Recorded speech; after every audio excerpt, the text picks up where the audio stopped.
putting the giving in Thanksgiving. I'm Reagan Lopez, and I'm here at Faith City Mission, where they're hosting their annual Thanksgiving meal and outreach. Up to the float right now. I'm here with Barbara, who has been sober for 88 days. Barbara, tell me a little bit about the Downtown Women's Center and the importance of it. It's an amazing opportunity for women coming out of addiction and homelessness to get their lives back together, find God, and live a new way of life.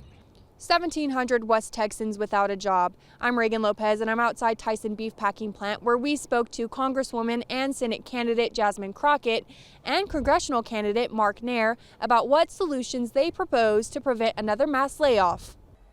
Fighting a new battle. I'm Reagan Lopez, and I spoke to the family of Ariana Estrada, a 20-year-old mom who lost her life to domestic violence 6 months ago.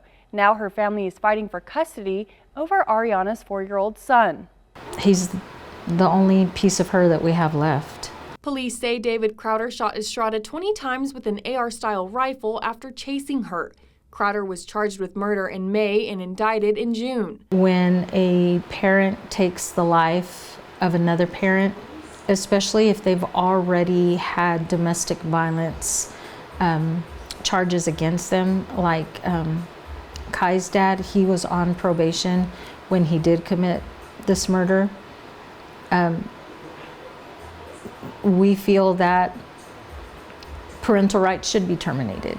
Under Texas Family Law 161, a parent's rights may be involuntarily terminated only by court order, based on grounds such as abandonment, neglect, endangerment, or incarceration. But incarceration does not automatically terminate parental rights. A parent can enter voluntary relinquishment, signing over custody to someone else. Estrada's family is now fighting for custody and to change the law. We're trying to get all of that changed, and hopefully with these state representatives that we speak to, hopefully we can get that into action and actually get some laws on the books that will change that. To raise money for legal expenses, the family is hosting a benefit carnival with games, raffles, a cakewalk, costume contest, and more. We're just trying to bring our baby home, and you get to come out, have fun, play games with your babies, spend time with your babies, and you're going to help us bring our baby home while you do that. I'm Reagan Lopez, and I'm outside of Amarillo Police Headquarters with continuing coverage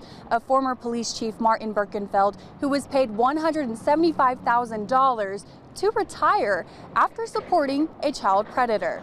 After ABC 7 News broke the story Wednesday, upset taxpayers asked for someone to be held accountable. Andrew Trevino said, "You paid him my tax money? Unreal." Becky Breckenridge asked accountability. ABC 7 reached out to the city to get answers. We called Mayor Cole Stanley, who told us, quote, "I'd like to start by saying the chief of police works directly underneath our city manager and deputy manager. Council's role in this was to support the decision fully that was made by staff in separating with Chief Birkenfeld. Since the mayor pointed the finger at Grayson Path, we asked the city manager for an interview. Instead, a city spokesperson emailed us their statement from February 21st, which we already reported, and does not address the payout. The city says because it's a personnel issue, they have no further comment. Birkenfeld was suspended February 17th for writing a letter in support of former Perryton football coach Cole Underwood. The letter was read in federal court before Underwood was sentenced to 30 years in prison after pleading guilty to having an illicit relationship with a student. Birkenfeld then retired February 21st after signing a separation agreement which included the 6-figure payout. We will continue to push for answers about that money. In Amarillo, Reagan Lopez, ABC 7 News. Following the money, I'm Reagan Lopez, and I'm here at Amarillo College, where the Vice President of Business Affairs resigned amidst a financial audit. According to records obtained exclusively by ABC 7, he says the suspension came as a surprise and shock. On October 6th, 3 days after he was placed on administrative leave pending an investigation into what the college called financial procedures. Sharp writes in an email to AC President Dr. Jamel Connor, quote, "I need to know the allegations so that I can defend myself." October 8th, with no response from the college, Sharp assumes the reason for his suspension was the college's low cash flow. Sharp begins listing expenditures that cost AC millions of dollars. Innovation Outpost and Sharpened Iron Studios. Quote, both of these programs were not successful and cost the college over $2 million. athletics costing $1 million a year, 2 child care centers anywhere from $300,000 to $500,000 a year, the construction of the Health Science Simulation Center, which he says, quote, "At the time, everyone knew that we didn't have enough money in the bond funds to complete this," and millions of dollars in construction projects, where he says Joe Bill Sherrod, executive director of the Amarillo College Foundation, changed the focus of the Badger Bold campaign, which was supposed to raise money for construction. Sharp says, quote, "These expenses are a lot and we have very little revenue coming in at this time.